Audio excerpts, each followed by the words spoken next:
Hello everyone, my name is Shelby Moore and this is going to be video 3 for chapter 2 of macro and microeconomics. In this particular video, we're going to focus on specialization and trade. Now with specialization and trade, like with an increase in resources and improvements in technology, we can also use these things to generate some gains for society. We talked about this briefly in chapter 1, but we're going to get a lot more specific here. So specialization just means that we're limiting our work to one particular area. It does not permit us to produce outside of the PPF, but if countries specialize and trade for other goods that they want, it is possible to consume outside of that PPF. So while one particular country's production is bounded by the PPF, their consumption is not.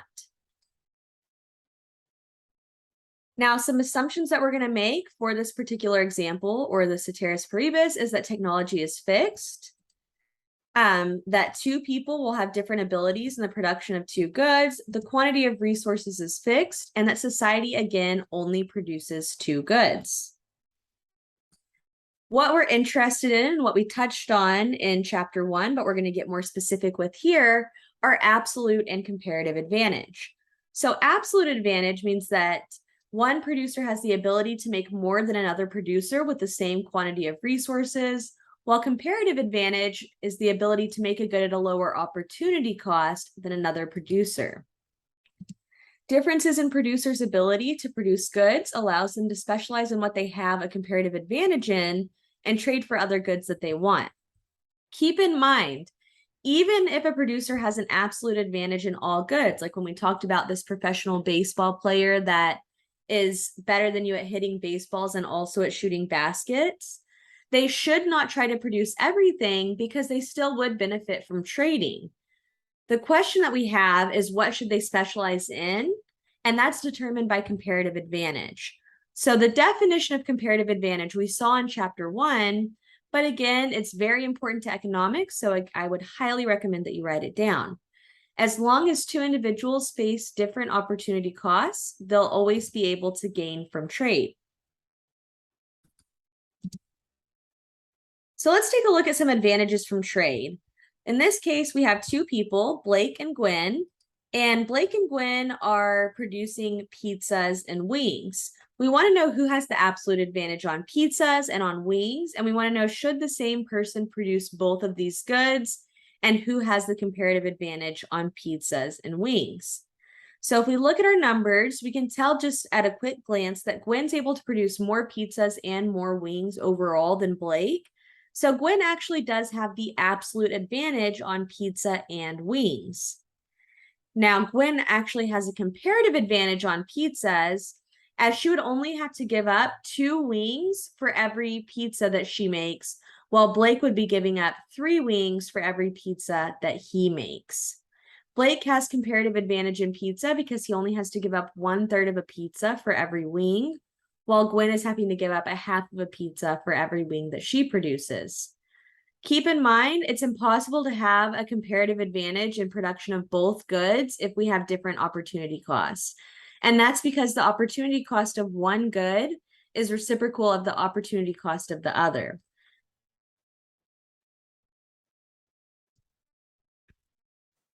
Now, looking at this next slide, we have a table and axis for each person's PPF. So we have Gwen and we have Blake. Gwen is up top, Blake is at the bottom. If Gwen puts all of her time into making pizza, she can produce 60. If she puts all of her effort into wings, she can produce 120. If Blake were to put all of his time into pizzas, he can produce 24. But if he puts all of his time into wings, he can produce 72. So all of these different points, whether they're along this line or inside of it, are going to be points along and within each of their PPFs. The question that we ask is, why is a linear PPF the case for an individual? Well, for society, we had a PPF that was curved because of the heterogeneity of inputs, meaning that we had different inputs like capital, labor, resources, and these all have different abilities in production. Whereas here, we're just taking a look at a single person and their specific ability to produce pizza and wings. So in this case, we have Gwen and Blake, and they each face a constant trade-off between producing pizza and wings. For Gwen, this means that her trade-off between producing pizza and wings is fixed 1-2. She produces 60 pizzas for every 120 wings that she gives up. Blake's trade-off for producing pizza and wings is fixed at 1-3 because he only produces 24 pizzas for every 72 wings. Because Gwen and Blake can produce at any point along their PPFs, it's really helpful to assume that they initially enjoy both foods equally, so they really want to produce an equal amount of each. And when this is the case, Gwen could produce 40 pizzas and 40 wings.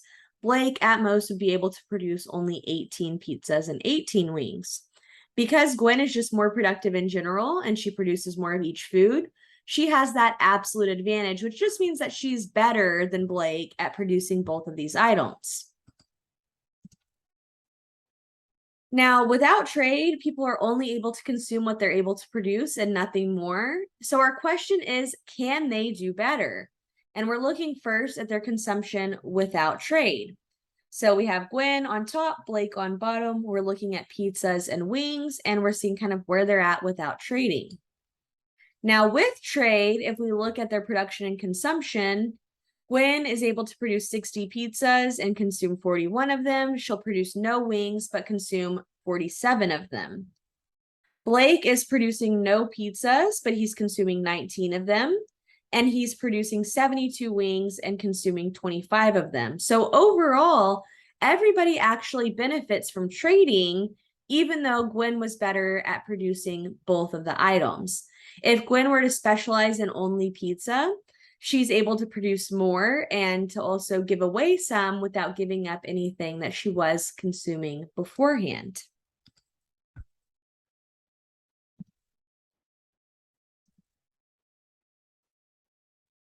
Gwen and Blake will continue to produce at their PPF, but because they're specializing in what they do best, they're now able to consume outside of their PPF. So we can see on these graphs, it's just giving us a representation that they are in fact better off because they're able to consume outside of that PPF through specialization.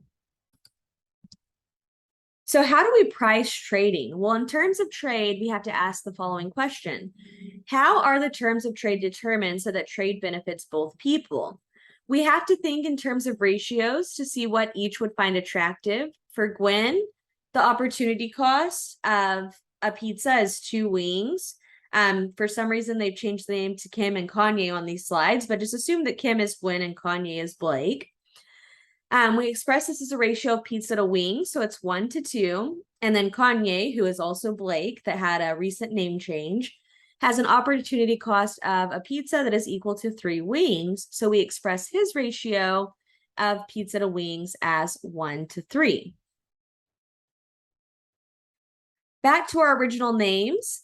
As long as the terms of a trade are between the opportunity cost of the trading partners, both people will benefit. So because Gwen's opportunity cost is 1 pizza to 2 wings, her ratio is 1-2 or 50%. Blake's was 1 pizza to 3 wings, so his ratio was 1-3 or 0.33 or 33%. In this case, the terms of the trade are 19 pizzas for 47 wings, and it falls in between both people's ratios, and it ends up being beneficial to both parties. One final practice what you know before we wrap up this video. We often think of specialization in trade as occurring between countries, but it can occur on a much smaller level as well. So we have within a home or at a gathering with family or friends. Suppose that there are 2 spouses in a house, so spouse A and spouse B. Some examples that you could get to practice of examples of specialization with the home. Spouse A could mow the lawn while spouse B goes grocery shopping. Spouse A could cook while spouse B runs errands. Spouse A could cook dinner and spouse B could do the dishes. If we looked at a family gathering or a gathering of friends, everybody could bring one type of food. Blake bringing potatoes, John has pie, Julia brings chicken. We all don't bring, or what we're all going to do is we're going to bring a little bit of the food that we want, and then everybody's able to eat more. Or adults could finish preparing food while children set the table. So all of these are just to kind of hammer at home that this doesn't have to be big scale countries businesses, that kind of thing. These trade deals are happening every single day, and you're making these decisions in all aspects of your life.